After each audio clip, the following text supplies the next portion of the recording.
بسم الله الرحمن الرحيم، والحمد لله والصلاة والسلام على مولانا رسول الله خاتم النبيين وإمام المرسلين. أعزائي المشاهدين الكرام، اليوم حنشارك معاكم شوربة الخضار. عندنا فاصوليا خضراء، بطاطس، جزر، كوسة، قرنبيط، فلفل رومي، كزبرة مقدونس، حبة طماطم، دبة حمراء، ملفوف.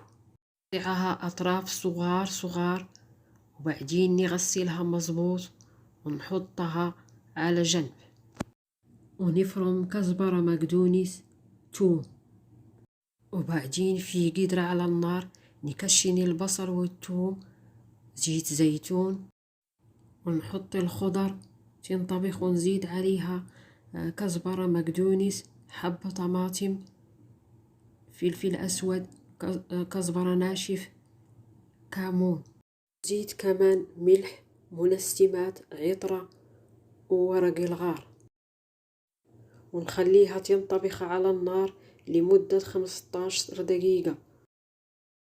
بعد مرور 15 دقيقة نعصر عليها نصف ليمونة ونطفي عليها النار. ها هي الشوربة جاهزة، ونغرفها في صحن التقديم بألف صحة وعافية.